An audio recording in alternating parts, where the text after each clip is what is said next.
Qu'est-ce que cette prolongation de l'état d'urgence donne comme moyen plus efficace pour lutter contre le terrorisme? Le projet de loi qui va être soumis aux parlementaires aujourd'hui ne prévoit pas, par exemple, une extension du pouvoir administratif et policier, notamment sur les assignations à résidence ou sur les perquisitions en ciblant le terrorisme, mais il le prévoit pour toute personne dont le comportement pourrait porter atteinte à l'ordre public. Ça, c'est trop large pour vous. Vous avez du coup une interprétation qui peut être extrêmement importante. Et moi, je m'interroge. Bon, nous avons eu, par exemple, hier, des perquisitions administratives auprès de tous les salariés d'Air France.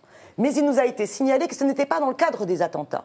Et en même temps que ce n'était pas dans le cadre du conflit social à Air France, qui, comme vous le savez, a conduit qu'à 6 h du matin, on arrête comme des dangereux terroristes des syndicalistes.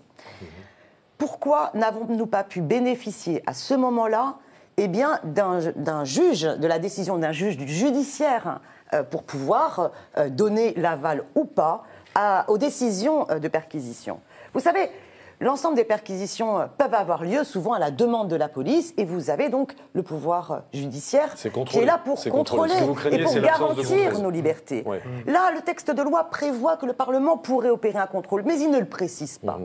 Donc vous comprenez qu'elle bascule dans autre chose, cette prolongation, puis sa constitutionnalisation peut nous emmener, sans pour autant être plus efficace. Nous en sommes à 10 lois antiterroristes successives adoptées en 10 ans. Je pense que nous avons l'arsenal législatif pour pouvoir intervenir. Ce qui nous manque, ce sont les moyens humains qu'il faut absolument renforcer.